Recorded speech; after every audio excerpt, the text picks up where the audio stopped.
All right, back here on the Steve Day Show, and I forgot to mention this at the top of the program. Launch week for my new book, Why Independence Day: America is Great Because God is Good. The conclusion of my trilogy on America for children on America's Christian heritage. Launch week was incredible. I mean, we got as high as number 286 overall. That's out of 32 million books on Amazon, right? And my marketing budget is you guys and my contact list.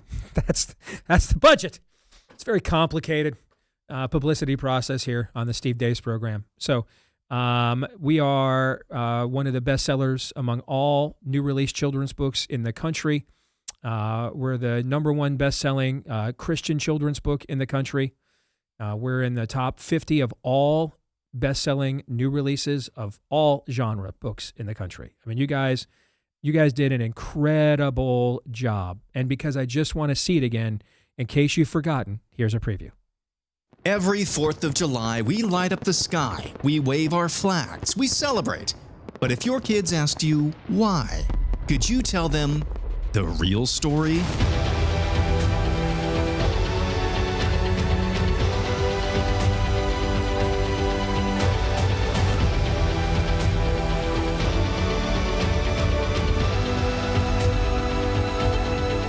It's a story that starts 3,000 years before 1776.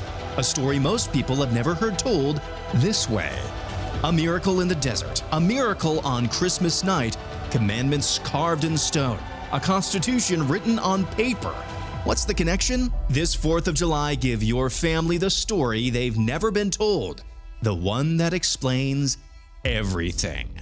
So if you've not yet gotten your copy in time for America's 250th birthday, it's available right now at Amazon.com. We're up to about a couple dozen reviews already as well. We need those too. So if you've gotten your copy and you really enjoyed it, if you'd leave us a 5-star review at Amazon, we'd appreciate that. But thank you guys so much for such a successful launch.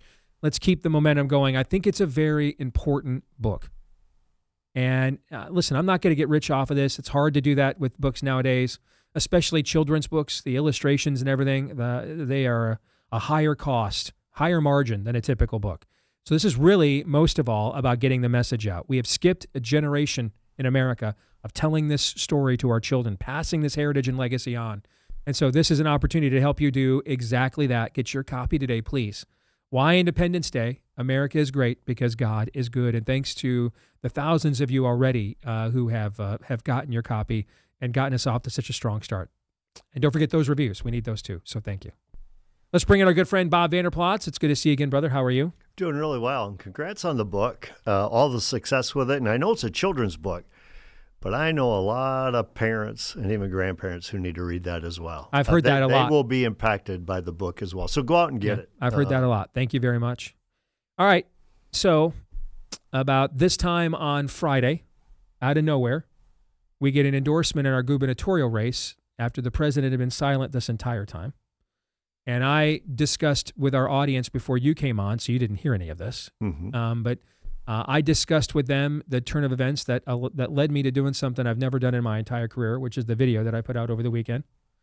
And this endorsement and the timing of it, nothing's really changed. If anything, Randy Feenstra, whom the president endorsed, is a significantly weaker candidate than he was when this primary even started. His negatives have gone up about 20 points in proprietary polling that I have seen. He is way down to Democrat Rob Sand and every general election survey, public or proprietary, that I have seen. And so you have to ask yourself what changed. And I explained to our audience what changed is a Maha guy named Zach Lane was about to win the Republican nomination for president. And I think this gets into some internecine fights we're having as a party right now, and that the president, frankly, is on the opposite side of his base right now on both AI data centers and also the Maha stuff. Most of his base across the country would be much more where Zach Lane is, right? So I think that's what prompted this endorsement. It was specifically to say we don't want that as the head of the party in the First of the Nation caucus state. So I want us to analyze things about what this means politically here in the final day, because we have a fascinating dynamic where I would argue the most popular politician in Iowa is the president of the United States. Without question. And he has been a huge, I know if you live in a state with a lot of suburbs, he's made you sweat a lot. But in our state, we have a lot of rural. And he's been great to us. I mean, the president, as I've said many times on this show, Bob, was the missing link of how we got rural Iowa to stop just like agreeing with us on issues, but actually voting with us in partisan elections. Exactly. Because they viewed the president as someone who stuck up for them, was not your typical Republican trying to take their land kind of thing, okay? And so what I will be, but they're also the ones, by the way, too, because I can kind of say, by the way, a few more times. They're also the ones that are paying the heftiest price for the Iran war. It's those rural Iowans that are paying the $6.50 a gallon for diesel. They're the ones paying the steepest price for the tariffs because it's their exports that are getting tariffed on, right? So there's a conflict here. They clearly love and adore Donald Trump. They're also being disproportionately impacted by some of the policy fights that we're having right now and some of the high-end issues. They also don't like Randy Feenstra because he's funded by all the elements that are trying to take their land away from them, right? And this is going to be very fascinating. It's basically a two-person race in our state. And I don't really know what is going to happen because now we have the unstoppable force and the immovable object, which is Trump's agenda versus Trump's personality. And Zach Lane represents what people think Trump's agenda is. And then Trump's personality is saying, I'm actually with the other guy who does not. And I'm going to be very fascinated with how this is going to play out. And I think it's going to make national news regardless. Your thoughts?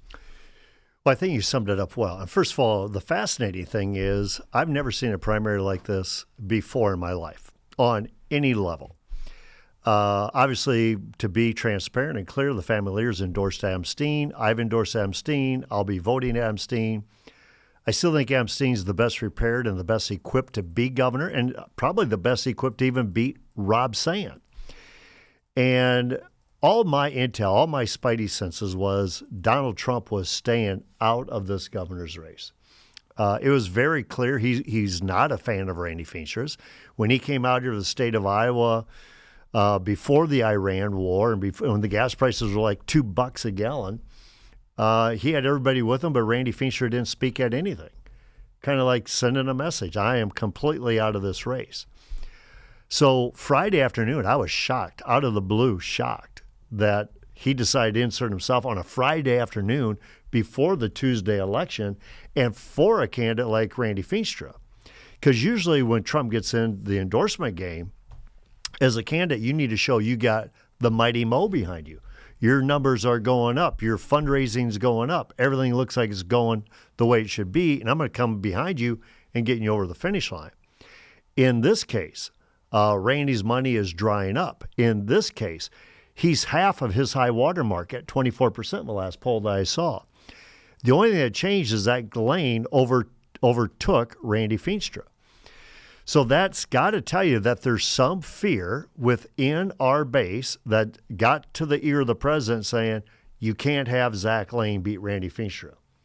And part of it is, Steve, and I know this from being a candidate, an outsider candidate, outsider candidates in Zach Lane, in Adam Steen, they are a threat to the system. And the reason they're a threat to the system, just like I was, we don't owe you anything. And the president was? Yeah. We just don't owe you anything. That was one of Trump's biggest selling points. Mm-hmm. I don't owe you anything. I'm going to come in, I'm just going to lead. With Randy Feenstra, I think the logic there is he can be controlled. He can do what you ask him to do. As he has demonstrated, frankly, throughout his political career, statewide and also in Congress. So I think, the fascinating thing is going to be, what happens here? Who does it help? Is it a message really against Zach Lane that could even prop up an Adam Steen? Is it a deal where it pushes Randy Feenstra over the finish line? He gets above 35%, and he owes the president everything. However, all the general election polling, besides not electing a congressman ever to the office of governor in Iowa, shows he gets killed by Rob Sand. So primary night is going to be, I think, fascinating what happens. Does Randy Feenstra break through and win it outright on Tuesday night? Does Zach Lane break through and win it on primary night through 35%? Or does this thing go to convention and Adam Steen's got the best leg at that time at convention, at least on the first ballot, to assume or to get most of the vote? But then what happens after the first ballot, and if you've ever been to a convention, all bets are off. Nobody knows what happens after that.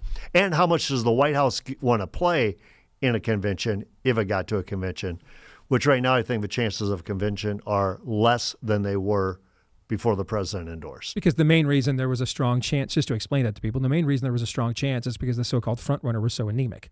Yep. And that balkanized or democratized the field. I think I think we have no idea what Trump's endorsement will do to Randy Feenstra's ceiling. I think we do know, though, it stopped his floor. Because I will tell you, 5 minutes, if you had asked me this 5 minutes before the president endorsed, I would tell you there's as good a chance Randy Feenstra is going to finish third as there is that he's going to win outright. That was my tweet. That, don't be surprised if Feenstra doesn't play because third. People are voting for Feenstra. Well, he's the guy, the front runner, typical GOP, I saw his TV ad. Exactly. And so if suddenly you're looking at polling that shows he's collapsing, well, his would be the vote that'd be the least likely. Well, if he's not going to win anyway, I got other stuff to do. I got a golf game, there's something on Fox News. I got something else to do, right? Okay. So now I think we do know that Feenstra's ceiling collapsing or floor collapsing is not going to happen. I think we do know that. He'll be stabilized by the endorsement. He'll get somewhere now for sure between at least 25 to 30%. I think that's pretty obvious. How much? I think what we don't know is how much north of 30 is he going to get, and I think that's the great unknown. Okay, and I think that comes back to what I said a minute ago in my analysis, which is what happens when love of Trump as a brand runs against the fact that he's endorsed very publicly against his own agenda. Now, we've seen Trump endorse against his own agenda before, but a lot of times it's early in a race, but the other person is still somewhat well-liked. Yep. He's really never endorsed this late against a candidate as damaged as Randy Feenstra. There's not a lot of runway. For folks that just understand our state, we have one top 100 television market in the whole state, and it's barely in the top 100, right? There's not a lot of great media here. There's not a lot of earned media here. We're not even really sure what national media people pay attention to because Zach Lane early in this process got on both Sean Ryan shows and Tucker Carlson shows. Even though those are huge audiences, particularly Sean Ryan, didn't move his primary numbers at all. So we don't really even know where people go for their information, and we don't have we're flying blind here, guys. Okay? So Steve, flying blind, but anecdotally. So when I saw that, and I got back to our team, and I said, all right, how many votes does this move from our base because Trump weighed in on Randy Feenstra? And they said 0. We don't know one person that's going to flip from Adam Steen to go to Randy Feenstra because Trump just weighed in. 2 is a very visible face on grassroots level is a lady by the name of Barb Hecky. And Barb Hecky would be There's a Barb Hecky in every state in America. And she'd be a champion of the MAGA movement. And she went out and talked about how much she loves the president, but no way, absolutely no way will she follow suit and vote for Randy Feenstra. Basically called on everybody in MAGA to defy that endorsement and to vote for, she's going to vote for, I think, Eddie Andrews, but for Eddie, Brad, Adam Steen, Zach Lane, but not Randy Feenstra. And then I talked to neighbors who love Donald Trump and everything that Trump's doing. I said, are you going to vote in the primary? And they said yes. And I asked them for who. And they said, right away, we're voting Zach Lane. And I said, but you guys love Trump. They said, we are not voting Randy Feenstra. I think the cement has set around Randy Feenstra. The big thing's going to be now, does this propel the Zach Lane surge that we had been seeing? Or does it propel the turnout game, the best organized, I think, effort in Adam Steen to get out that vote? Or does it even take away from Adam Steen's vote because people are coalescing around Zach to stop Randy? Mm-hmm. There is so much at play here. Let me throw another variable that just occurred as we were talking. Okay, Iran has released a statement saying it's ending negotiations with the U.S. The U.S. just announced that it's now back to blockading the Strait of Hormuz in response to that announcement. Which means oil prices are going back up. So what was I just saying? I literally asked these guys, I was kidding with them as we came on, hey, when we saw gas get under $4 locally here for the first time in 2 months, you guys go and fill up? Because I did. Yeah. Okay. I did, by the way, but I'm just kind of half joking. Now I'm like, that was actually prophetic. Okay. Yeah. So we're back to that same argument again. If diesel is $7.50 a gallon tomorrow in rural Iowa, because that's Trump's base in our state. That is his base, right? If diesel's $7.50 a gallon, you're like, you know what? And on top of that, I'm going to make I'm going to spend more gas to go vote for Randy Feenstra at my polling. I don't know see, there's a lot of variables at play here that I will be fascinated to see how they play out. I truly don't know. So what I did, because in every state there's pockets where you'd say, boy, that is Trump country. And in Iowa, that is Southeast Iowa, and that's Northwest Iowa. That is Trump country. So Southeast Iowa, I called a guy that I think is probably the best pulse in Southeast Iowa, Troy Sharman. And Troy Sharman's the county chair for Abstain. He said, Troy, tell me what this does. He goes, Bob, I don't know of anybody. And he goes, I mean anybody voting Randy Feenstra. And he goes, I guarantee you, no one's going to flip from Adam to Randy in Southeast Iowa. He goes, and I see people voting for Zach. I don't see them flipping from Zach to Randy. Same story up in Northwest Iowa. They don't see the flip. They don't see the surge. They love the president. But Iowans are also very independent. They like to have their voice heard. They don't like to be told what to do. And again, I think the cement has set around Randy. And the reason I believe it has set around Randy, because Randy ran the campaign that Randy ran. Basically, I'm going to do a Biden campaign. I'm going to avoid all the people, and I'm going to go after one vote, and that's Donald Trump's vote. And if I get that, I get to be the nominee without ever going to the people. I think the people are going to have a say tomorrow night on how does that work. All right. We've got about a minute left. What do you think is going to happen tomorrow night?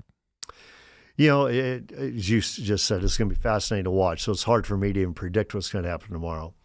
I believe there's probably a 1 in 5, 1 in 4 shot that could go convention. But that means Adam Steen really needs to pull real numbers. Zach needs to pull real numbers. And you need to keep Randy below that 35. Or 2, I believe Randy could get bolstered by the president. I mean, for all those of us who thought President Trump didn't mean a whole lot or wasn't going to win in, say, 2024, he proved us wrong there. So maybe Randy does go through. Or the Zach Lane surge is real and he pulls through tomorrow night. So I know that's a not definitive answer, but I think that's what we're dealt with today. See if the turnout game of Adam Steen can match the surge of Zach Lane to keep Randy below 35. You guys have a thought before we move on to the questions in 30 seconds or less? I'm just concerned. A congresswoman that we know said she went walking door to door, said just nobody even knows who's running right now. That, to me, that benefits Randy Feenstra. Aaron, what do you think? Man, I'd like to say I know, but I don't know. I kind of like Zach's chances tomorrow night. I kind of do. We'll come back. Your turn to ask me anything next.